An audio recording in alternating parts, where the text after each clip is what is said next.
शिवाय शिवजी सदा सहाय। ओम नमः शिवाय गुरुजी सदा सहाय। जय गुरु जी, जय संगत जी। गुरु जी के चरण कमलों में, हमारे परम पिता महाशिव के चरण कमलों में कोटि कोटि प्रणाम नमन वंदन एवं सभी संगत जी परिवार के चरणों में एवं सभी प्रेमी भक्तगणों के चरणों में कोटि कोटि नमन प्रणाम वंदन। हम सब सुन रहे हैं शिव महापुराण कथा का परिचय और इसका आज अध्याय 5 हम सब श्रवण करने जा रहे हैं, जिसमें हम सब जानेंगे कि किस प्रकार शिव महापुराण कथा के महात्म्य से, उसकी कृपा से जो चंचला का पति था वो पवित्र हुआ और उसे पिशाच योनि से मुक्ति मिली। ओम नमः शिवाय।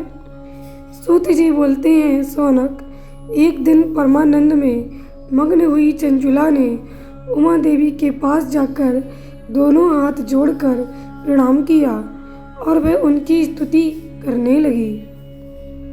चंचला बोली, गिरिराज नंदिनी स्कंद माता उमे, मनुष्यों ने सदा आपका सेवन किया है। समस्त सुखों को देने वाली शंभु प्रिय आप ब्रह्म स्वरूपिणी हैं। विष्णु और ब्रह्मा आदि देवताओं द्वारा सेव्य हैं। आप ही संसार की सृष्टि, पालन और संहारक हैं। तीनों गुणों का आश्रय भी आप ही हैं। ब्रह्मा, विष्णु और महेश्वर, इन तीनों देवताओं का निवास स्थान तथा उनकी उत्तम प्रतिष्ठा करने वाली पराशक्ति आप ही हैं। फिर सूत जी कहते हैं, सौनक, सदगति को प्राप्त कर चुकी चंचला इस प्रकार महेश्वर पत्नी उमा की स्तुति करके सिर झुकाए चुप हो गई। उसके नेत्रों में प्रेम के अश्रु उमड़ आए।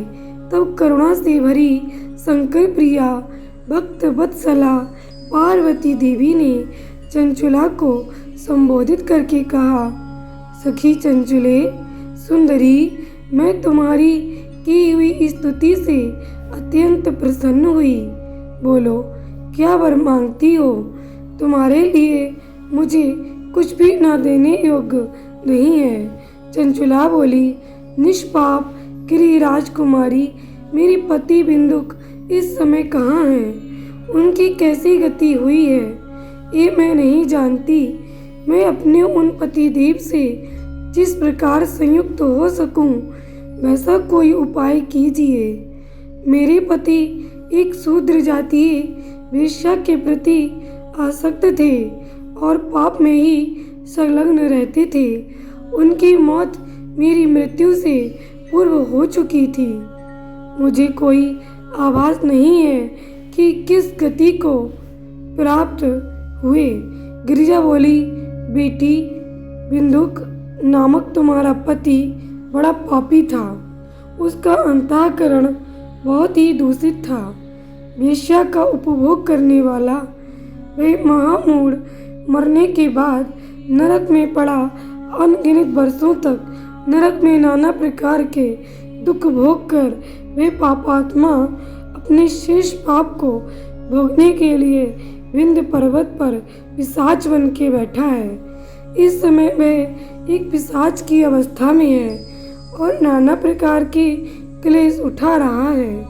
वही दुष्ट वही वायु पी कर रहता है और वही सदा सब प्रकार कष्ट सहता है। अब सूत जी कहते हैं, सौनक, गौरी देवी के ये बात को सुनकर उत्तम व्रत का पालन करने वाली चंचला पति के महान दुख से दुखी हो गई। फिर मन को स्थिर करके चंचला ने व्यथित हृदय से महेश्वरी को प्रणाम करके पुनः पूछा। चंचला बोली, महेश्वरी महादेवी, मुझ पर कृपा कीजिए और दूषित कर्म कांडी दुष्ट पति का अब उद्धार कर दीजिए। देवी, कुत्सित बुद्धि वाले मेरे उस पापात्मा पति को किस उपाय से उत्तम गति की प्राप्ति हो सकती है, ये शीघ्र बताने की कृपा कीजिए। आपको नमस्कार है। पार्वती ने कहा, तुम्हारा पति अगर शिव पुराण की पूर्णमयी उत्तम कथा सुने तो सारी दुर्गति को पार करके उत्तम गति का भागी हो सकता है। अमृत के समान मधुर अक्षरों से युक्त गौरी देवी का वह वचन आदरपूर्वक सुनकर चंचुला ने हाथ जोड़ मस्तक झुकाकर उन्हें बारंबार प्रणाम किया और अपने पति के समस्त पापों की शुद्धि तथा उत्तम गति की प्राप्ति के लिए पार्वती देवी से ये प्रार्थना की कि मेरे पति को शिव पुराण सुनाने की व्यवस्था की जाए। उस ब्राह्मण पत्नी के बारंबार प्रार्थना करने पर शिवप्रिया गौरी देवी को बड़ी दया आ गई। अतः उन भक्त वत्सला महेश्वरी गिरिराज कुमारी ने भगवान शिव की उत्तम कीर्ति का गान करने वाले गंधर्वराज तुम्बरु को बुलाकर उनसे प्रसन्नता पूर्वक इस प्रकार कहा, तुम्बरो, तुम्हारी भगवान शिव में प्रीति है। तुम मेरे मन की बातों को जानकर मेरे अभिष्ट कार्यों को सिद्ध करने वाले हो। इसलिए मैं तुमसे एक बात कहती हूँ, तुम्हारा कल्याण हो। तुम मेरी इस सखी के साथ शीघ्र ही विंध्य पर्वत पर प्रस्थान करो। वहाँ एक महाघोर और भयंकर पिशाच रहता है। उसका वृत्तांत तुम आरंभ से सुनो। मैं तुम्हें प्रसन्नता पूर्वक सब कुछ बताती हूँ। पूर्व जन्म में वह पिशाच बिंदुक नामक ब्राह्मण था। वह मेरी इस सखी चंचुला का पति था, परंतु वह दुष्ट वेश्यागामी हो गया था। स्नान, संध्या आदि नित्य कर्म छोड़कर वो अपवित्र रहने लगा। क्रोध के कारण उसकी बुद्धि पर मूढ़ता छा गई थी। वो कर्तव्य विवेक नहीं कर पाता था। अभक्ष्य भक्षण, सज्जनों से देश और दूषित वस्तुओं का दान लेना ये उसका स्वाभाविक कर्म बन गया था। वह अस्त्र शस्त्र लेकर हिंसा करता, बाएं हाथ से खाता, दीनों को सताता और क्रूरता पूर्वक पराए घरों में आग लगा देता था। चांडालों से प्रेम करता और प्रतिदिन वेश्या के संपर्क में रहता था। बड़ा दुष्ट था। वो पापी अपनी पत्नी का परित्याग करके दुष्टों के संग को ही आनंद मानता था। वो मृत्यु पर्यंत दुराचार में ही फंसा रहा। फिर अंतकाल आने पर उसकी मौत हो गई। वो पापियों के भोग स्थान घोर यमपुर में गया और वहाँ बहुत सी नरकों का उपभोग करके वो दुष्ट आत्मा जीव इस समय विंध्य पर्वत पर पिशाच बना हुआ है। वही वो दुष्ट पिशाच अपने पापों का फल भोग रहा है। तुम उसके आगे यत्न पूर्वक शिव पुराण की उस दिव्य कथा का प्रवचन करो जो परम पुण्यमयी तथा समस्त पापों का नाश करने वाली है। शिव पुराण की कथा का श्रवण सबसे उत्कृष्ट पुण्य कर्म है। उससे उसका हृदय शीघ्र ही समस्त पापों से शुद्ध हो जाएगा और वो प्रेत योनि का परित्याग कर देगा। उस दुर्गति से मुक्त होने पर बिंदुक नामक पिशाच को मेरी आज्ञा से विमान पर बैठाकर तुम भगवान शिव के समीप ले आओ। सूत जी कहते हैं, सौनक, महेश्वरी उमा के आदेश देने पर गंधर्वराज तुम्बरु मन ही मन बड़े प्रसन्न हुए। उन्होंने अपने भाग्य की सराहना की।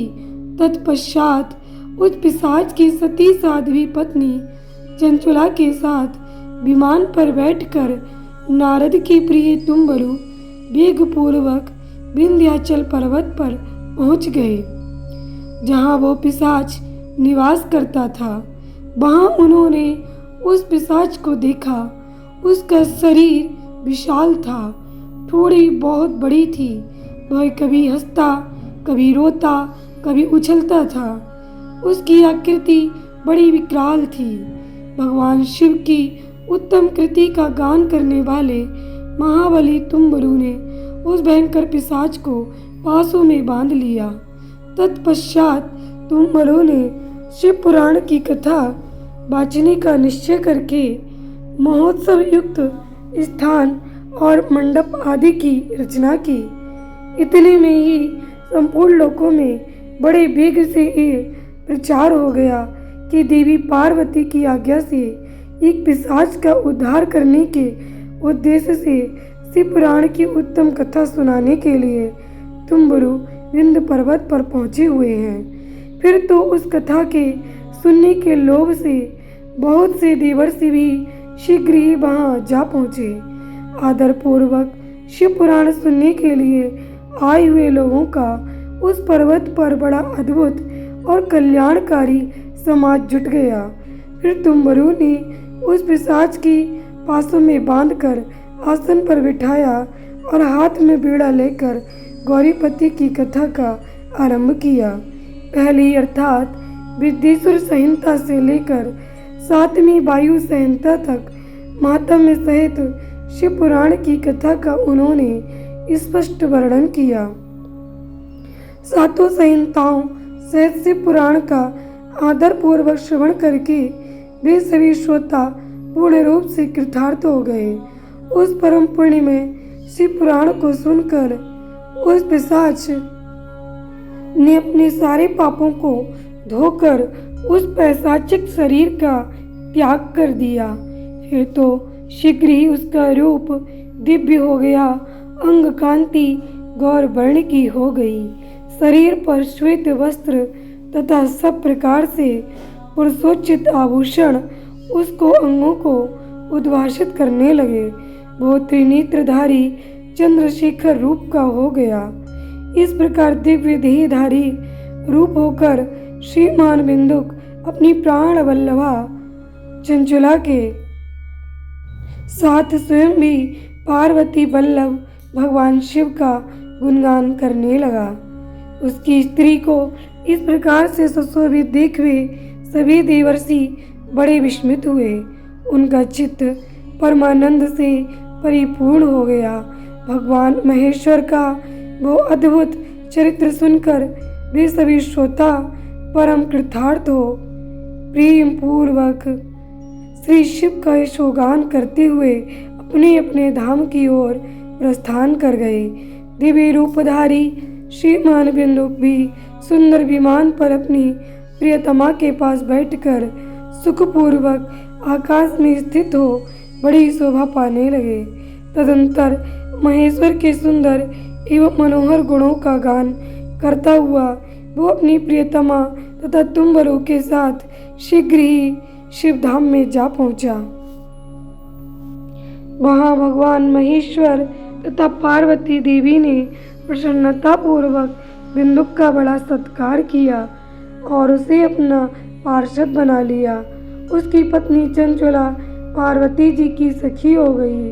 उस घनीभूत ज्योति स्वरूप परमानंद में सनातन धाम में अविचल निवास पाकर वे दोनों दंपति परम सुख को प्राप्त कर गए। ओम नमः शिवाय, ओम नमः शिवाय, ओम नमः शिवाय, ओम नमः शिवाय। शिव जी सदा सहाय, ओम नमः शिवाय। गुरु जी सदा सहाय। सभी संगत जी, सभी प्रेमी जनों, सभी भक्तगणों, आप सभी ने आज के अध्याय को बड़े ही प्रेम पूर्वक श्रवण किया और भगवान महेश्वर की कृपा को प्राप्त किया। आप सभी पर भगवान उमा महेश्वर की कृपा इसी प्रकार बनी रहे और भगवान सभी के कष्ट कलेशों को दूर करे तथा सभी के जीवन में शिव पार्वती अपनी अनंत कृपा यूं ही बरसाते रहें, सभी जीवों को मुक्ति प्रदान करें।